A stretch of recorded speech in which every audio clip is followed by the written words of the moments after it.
এই হচ্ছে বাইকের কন্ডিশন, খুবই বাজে অবস্থা। আজকের রাইডটা একেবারে সম্পূর্ণ বিসি লক রাইড হয়েছে।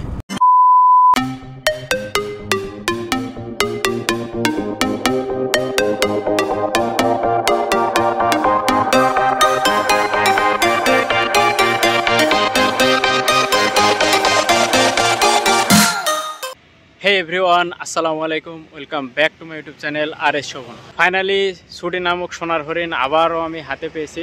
এই অক্টোবর মাসে আমি বেশ একটা লম্বা ছুটি পেয়েছি। তো এই মুহূর্তে আছি আমি আমাদের চুয়াডাঙ্গা জেলার যে আলমডাঙ্গা পৌরসভা আছে, সেই আলমডাঙ্গা পৌরসভার একদম শুরু যেখানটাতে, সেখানেই বসে আছি। কিন্তু কথা হচ্ছে, আমি ঢাকা থেকে এই পর্যন্ত আসলাম কি করে। গত রাত্রে সাড়ে তিনটার দিকে আমি ঢাকা থেকে বের হয়েছি।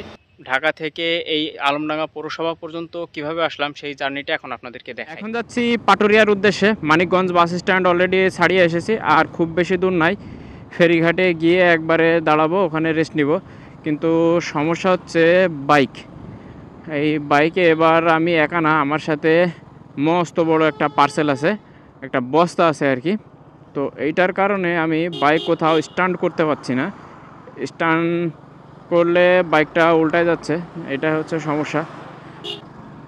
ভোরের এই সময়টাতে রাইড করা একটু ডেঞ্জারাস, কারণ শীত শীত ভাব চলে এসেছে, কুয়াশা পড়া অলরেডি শুরু হয়ে গেছে। আর এই কুয়াশার কারণে হেলমেটের ভাইজার ঘোলা হয়ে যাচ্ছে, কিছু দেখা যাচ্ছে না।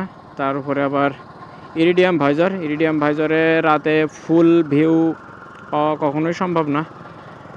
আর নাইট রাইড করার সময় অলওয়েজ একটু বেশি কেয়ারফুল থাকা উচিত। যদিও এখন আর রাত নেই, ভোর হয়ে গেছে, বাজে 5:38, 5:30 পার হয়ে গেছে। আর কিছুক্ষণের মধ্যেই সকাল হয়ে যাবে। তো এই সময় রাইডে বের হলে রাস্তা অনেকটাই ফাঁকা থাকে, দূরপাল্লার বাসগুলার চাপ একটু কম থাকে। কিন্তু হ্যাঁ, ট্রাকের পরিমাণ আবার বেশি থাকে। রাতে রাইড করতে বের হলে আপনি রাস্তায় অতিরিক্ত মাত্রায় ট্রাক দেখবেন, এটাই স্বাভাবিক। আর এটা হচ্ছে অক্টোবর মাস। এর আগে কিন্তু প্ল্যান ছিল যে অক্টোবরে যদি ছুটি পাই তাহলে একটা লং ট্যুর হবে। সেটা ছিল বান্দরবন যাইতে চাইছিলাম, কিন্তু বর্তমানে পাহাড়ের যে অবস্থা, তাতে 8 তারিখ থেকে 31 তারিখ পর্যন্ত বন্ধ থাকায় আপাতত বান্দরবন ট্যুর ক্যান্সেল। বান্দরবন বন্ধ বলে যে ট্যুর থেমে থাকবে তা কিন্তু হবে না।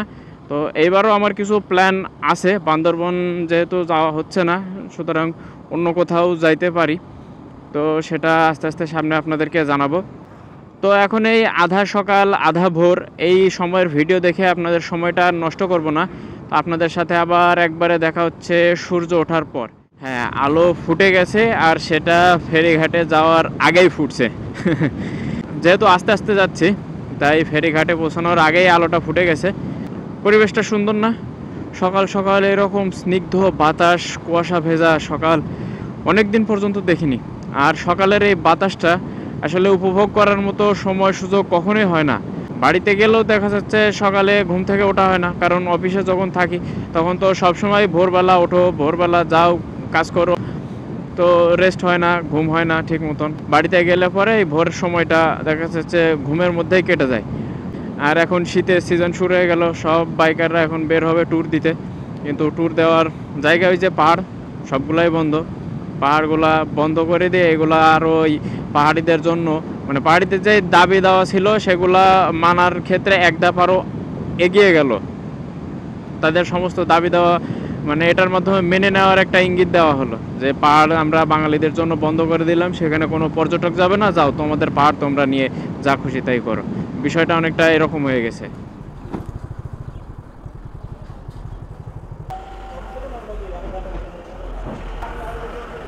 ফেরি পর্যন্ত যাবো, স্ট্যান্ড করলে থাকছে না, গাড়ি উল্টায় পড়ে যাচ্ছে, এই জন্য ঠিক করতে পারিনি, দাঁড়াইছিলাম ঠিক করার জন্য। সকালের ফকফকা আলো, অনেক দিন পর এরকম মুক্ত বাতাসে নিঃশ্বাস নিচ্ছি, কি যে ভালো লাগছে বলে বোঝাতে পারবো না। চাকরি জীবনটা একেবারে একটা জেলখানার মতো, মোটেও ভালো লাগে না।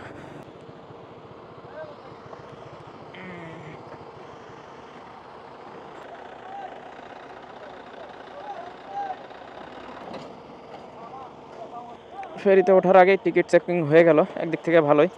অনেকে আছে ফেরিতে উঠে বাইক রেখে এদিক সেদিক চলে যায়, বাইকের কাছে থাকে না, তখন আসলে এই ভাড়া কালেক্ট করাটা অনেক ঝামেলা হয়।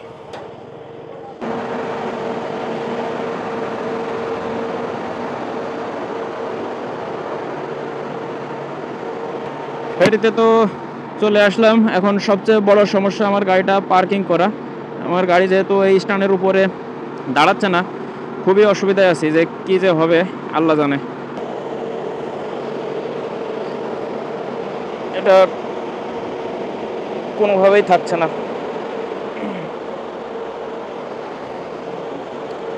ডাবল স্ট্যান্ড করা গেলে কাজ হতো, তো ডাবল স্ট্যান্ড কি এভাবে হবে আল্লাহ ভালো জানে। এইভাবে ঠেস দিয়ে আর কতক্ষণ দাঁড়িয়ে থাকা লাগবে, বা একটা স্ট্যান্ডের উপরে দাঁড়াচ্ছে না, এই ফেরির পুরোটা রাস্তা এইভাবে পা দিয়ে ঠেস দিয়ে দাঁড়ায় আছি। প্রায় শেষের পথে ফেরি, এখন দেখা যাক আর কতক্ষণ লাগে। খুবই বিচ্ছিরি অবস্থা।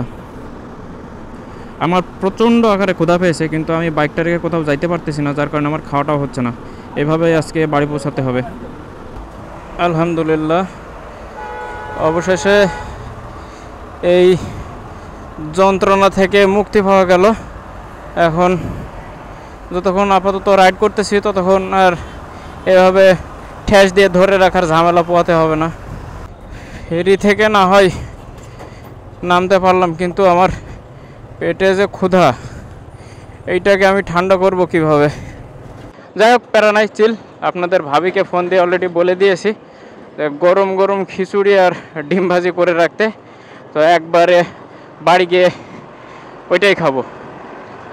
এখন একটানা রাইড করে চলে যাব যত দূর যাওয়া যায়, কারণ রেস্ট নেওয়ার কোনো স্কোপ নাই। চলেন যাইতে থাকি। I don't ever slow up, no I don't take shit. I got no love for the fakeness. If you wanna play tough and wanna hate this, I'll always show up. I don't ever slow up, no I don't take shit. I got no love for the fakeness. If you wanna play tough and wanna hate this, I'll always show up and make a statement. I don't ever slow up, no I don't take shit. I got no love for the fakeness. If you wanna play tough and wanna hate this, I'll always show up and make a statement. Everything I do so instinctive and so passionate. Every word I move so descriptive like an adjective. I got a vendetta against people who patented being negative when you should be getting after it. I got facts over tracks, this and that. Spitting slow, spitting fast. I could roast, I could gas. Think I'm okay at last, but I don't know if that can erase all the past and the pettiness. I'll reflect. শুধু আমরা ফেরি পার হয়ে একবারে সোজা একটানে চলে এসেছি চোরহাঁস মোড়। এর মাঝে আর কোনো থামাথামি নাই। এখন এখান থেকে আর মাত্র 40 থেকে 42 কিলো, তারপরই বাড়ি। এই 40-42 কিলো রাস্তা শেষ করতে পারলে আমি বাঁচি ভাই। আমার আজকের এনার্জি সব শেষ। এতক্ষণে যা দেখলেন সেটা ছিল পাস্ট, আর এখন যা দেখবেন সেটা হচ্ছে প্রেজেন্ট। আসলে ক্যামেরার ব্যাটারিতে চার্জ খুবই কম আছে, বাড়ি পর্যন্ত পৌঁছাইতে পারবো কিনা সন্দেহ আছে। আর এর বাকি যেই ব্যাটারিগুলো আছে, এক্সট্রা ব্যাটারি, সেগুলো আমি ব্যাগের মধ্যে এমনভাবে প্যাকেট করছি, এখন রাস্তার মাঝখানে আসলে আর খোলা পসিবল না। তাই এই অল্প ব্যাটারিতে যতটুকু দেখানো যায় ততটুকুই আপনাদেরকে দেখাবো। এই হচ্ছে বাইকের কন্ডিশন, খুবই বাজে অবস্থা।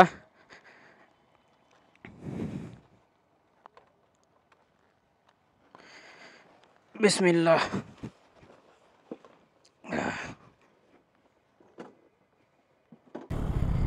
বাড়ির যতটা কাছে যাচ্ছি ততটাই আনন্দ বাড়ছে।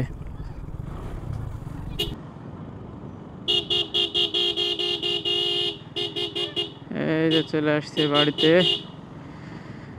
তো আজকের ব্লগ এই পর্যন্তই ছিল। এটা ছিল আমার ঢাকা থেকে চুয়াডাঙ্গা জার্নি। ইনশাল্লাহ আবার পরবর্তী কোনো ভিডিওতে দেখা হবে। ততক্ষণ পর্যন্ত সবাই ভালো থাকবেন, সুস্থ থাকবেন। আল্লাহ হাফেজ।